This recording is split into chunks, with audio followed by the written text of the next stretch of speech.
So I wanted to make a video on just a little bit about me, my goals for the channel, kind of the reason why I started a YouTube. So I've been flint knapping and practicing like the primitive skills for over 10 years. The first probably 6 months that I flint knapped, I did it with modern tools. I didn't even know you could use primitive tools. And then I ran into a guy at a knap-in who was using hammer stones, and I just kind of felt like that was right for me. Ditched the modern tools to a large degree. I still use copper sometimes for spalling and if I'm at a creek or something, just messing around because I don't want to waste all my hammer stones because they can break easy doing that. A lot of the time, well, I should say sometimes, I might use it for using indirect if it's a real rare piece of stone and it's really thick and hard to get into. I'll use have like a steel indirect, but I don't even think I've used that for a couple years. The reason I kind of started this channel was to kind of get in touch with like-minded people and to kind of share some of the experience that I have with flint knapping and just, you know, the primitive skills.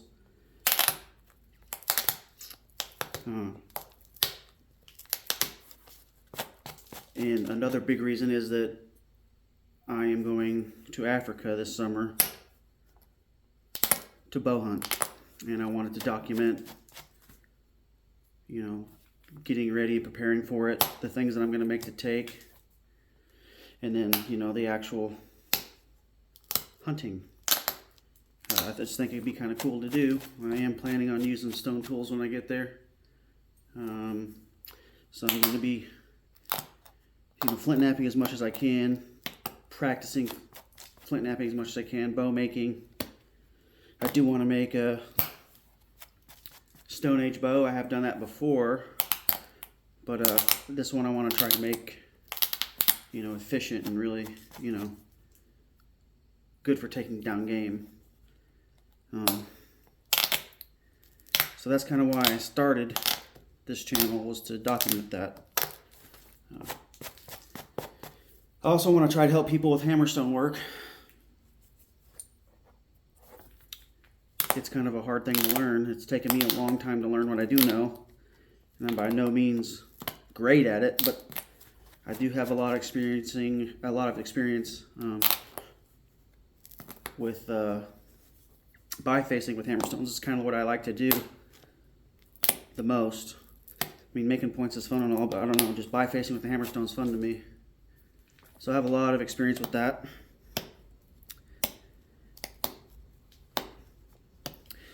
Also, I wanted to say thank you to people that do watch my videos and that don't criticize me too hard. I'm not above being criticized, but if you have any requests, like bifacing or a specific kind of point, if I can oblige that, I will do it. I do have quite a bit of stone right now, kind of filled up in preparation for going to Africa. Got a lot of Georgetown and a lot of Texas rock in general. I do have about 6 or 7 big bifaces of Novaculite I just bought. I have a big chunk of Georgetown that I need to probably biface. And I have a bunch of local stuff. It can be really pretty, but it's hard to work. I have some different types of obsidians. The blue rainbow color, and then gold sheen, and then the normal black. I just got 3 huge pieces of mahogany obsidian Not huge, but you know, pretty big. And I have 5 or 6 more pieces of that Horse Creek, which is what this is. And that stuff is, it sure is pretty, but it's tough. It's real tough. I mean, it's just kind of chewing through my antler. So anyway, I'm trying to go through and enhance those flint knapping skills that I'm, you know, the things that I'm going to need in Africa. I'm going to take stone tools to butcher.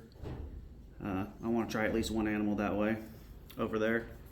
I have done stuff here, but it won't be the same.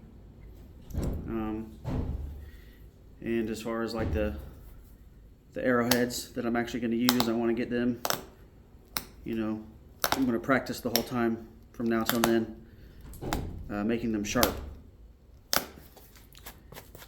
So that's kind of my goals and why I started the channel. I will do some hunting stuff here before I go, and fishing stuff, you know, stuff like that. But if you guys do have any questions or any requests on anything, just leave it in the comments if you would, and I'll try my best to get back to you and satisfy those requests. So right now I'm just trying to edge this into a profile, get some of the problems off of it. There's a real thick edge right here.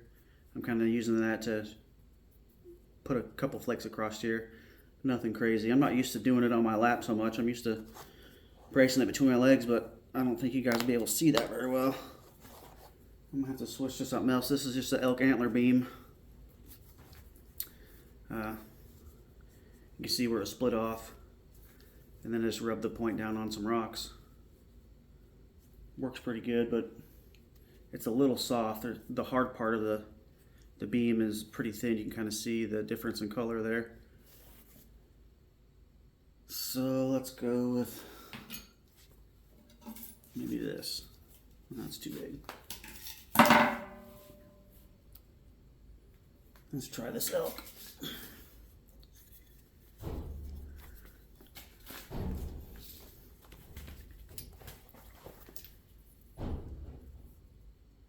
Probably gonna have to indirect this edge once I get it lined up right.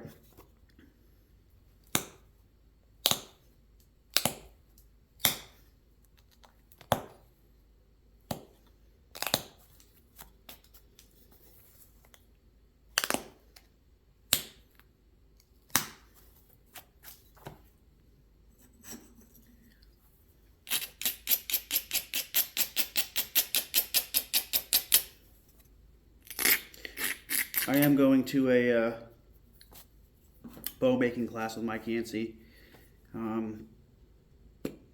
next week, I think it is. So I'm kind of pumped about that. I've never really had any formal instruction on bow making. I've always just kind of winged it and made some decent bows that way. But, you know, I want to make sure that I'm going to get as much arrow speed as I can, you know, within reality to take some of these animals with. I'm going to bring probably at least 3 bows, I'd say, to Africa with me. One of the primitive ones, and then a couple of self-made bows.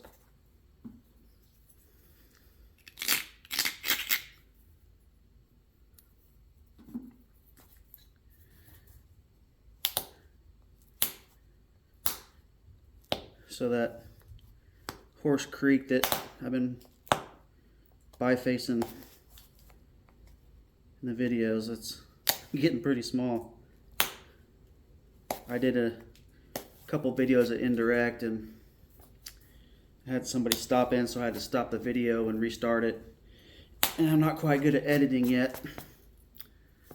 I mean, not at all. I haven't really done it at all. I'm trying to learn it so the videos aren't so horrible, but until I can get that figured out and have the time to do it, it's just not going to be uploaded. I do plan on doing some giveaways here in the future. I'm not trying to grow my channel huge or anything, but I would like to, you know, maybe be more than 5 or 6 people watching my videos. I know they kind of suck at the moment, but once I get dialed in and not so nervous around the camera, breaking everything, then I'll worry about it then, I guess.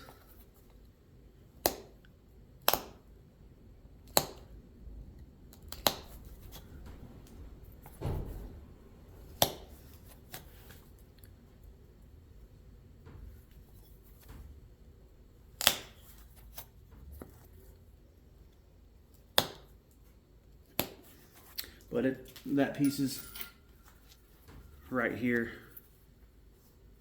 I got a lot of the problems I had out of it, but boy, it was sure tough getting into that. I kicked my butt all the time. I probably should have switched to antler a lot sooner, but pride kind of got in my way. I like using hammerstone so much, and I got decent at it that when stuff starts kicking my butt, I don't want to admit defeat, and I just keep going.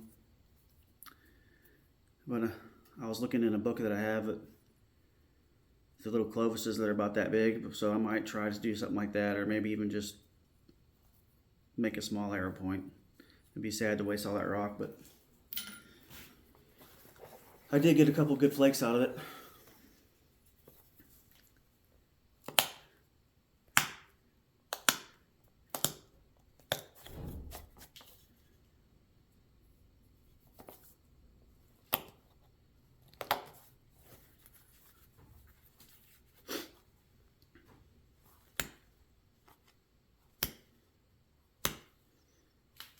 There we go.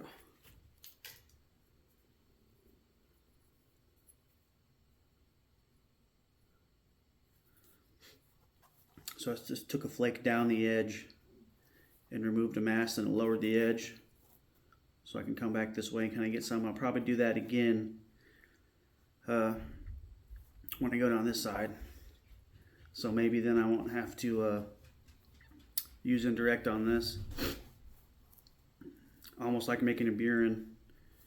That's kind of the flake I just took.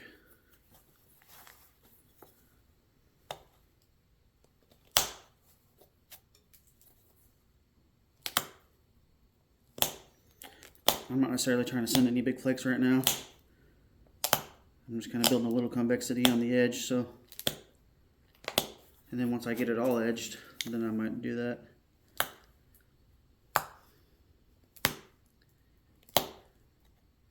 If anybody paying attention to these videos, Heat Treats Mozarkite or Banded Jefferson City Chert. Like this is some of that Jefferson City Chert. It's really pretty, but I did it in a turkey oven and it did okay. Just maxed it out, and I put it in with local stuff that had it's called Sedalia Chert or Shoto or something, and it did okay. But if anybody has a better recipe for that or any of these kind of Missouri flints, let me know, and I'd be really happy to know what they're using. I don't want it super slick because I like it to be a little tough still.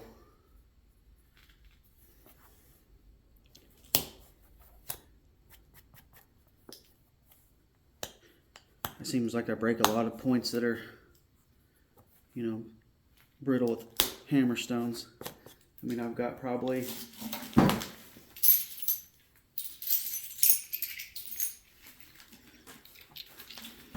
this is some Ozarkite I had. Really pretty.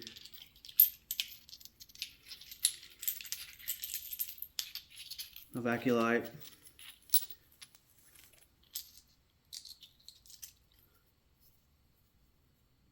And then that might even go to that.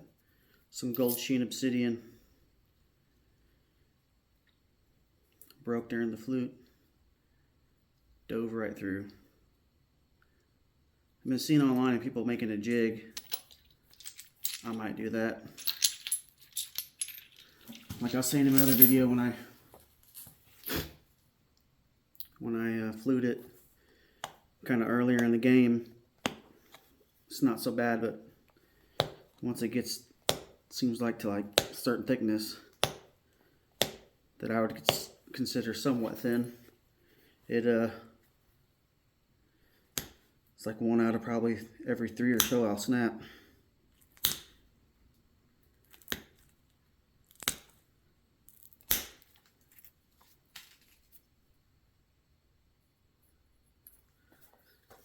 So really I'm just sending these flakes just not super far, just trying to get them to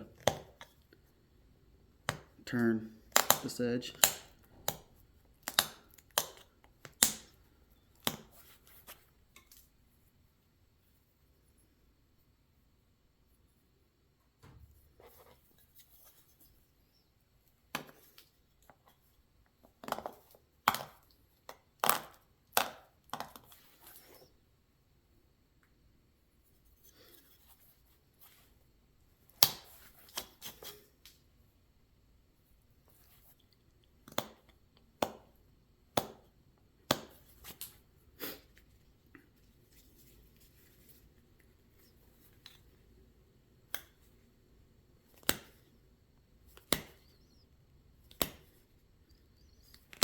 Man, that's tough.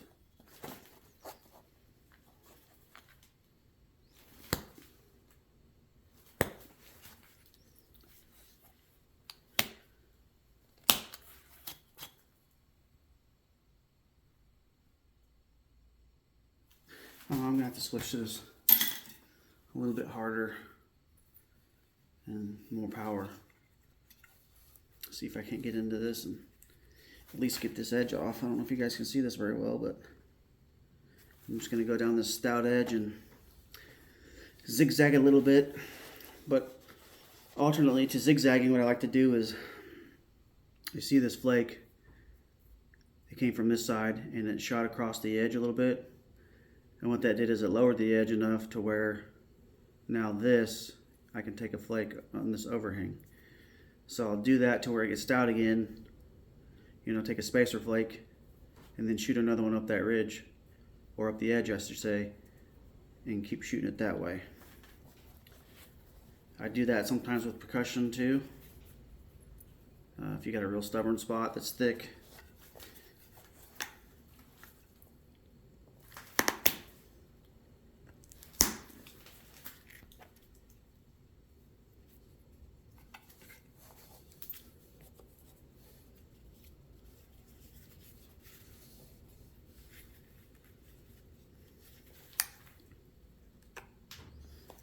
just kind of straighten this edge up now.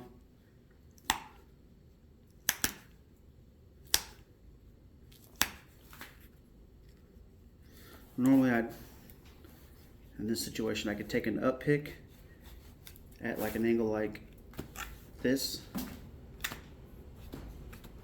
shoot it along the edge, but this stuff's so tough that I'm just gonna have to flip it.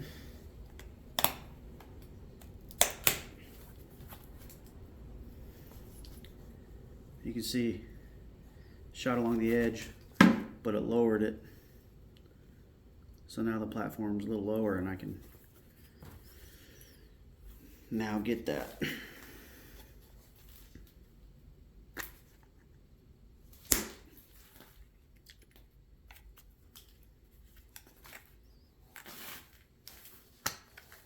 Yeah. Boy, Obsidian's a really nice student. Sometimes if I got a particular flint that's giving me problems, kind of like this Horse Creek, I'll start losing confidence in what I'm doing, and so I'll go get some obsidian or something heat treated really nice or whatever, and can use all these softer tools on it and kind of get your confidence back a little bit.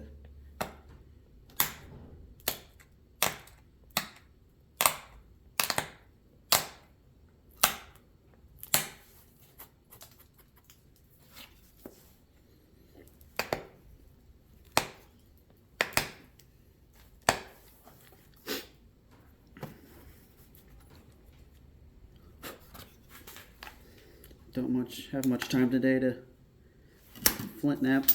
Well, I figured that was gonna happen eventually. I put too much pressure on it. and it snapped. Figured that might happen. It's kind of got a big dish in there.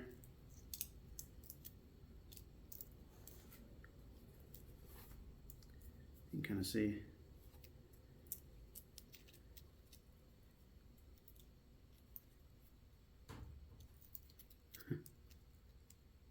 I should have expected that and planned around it. So, I think that's all I'm going to do today.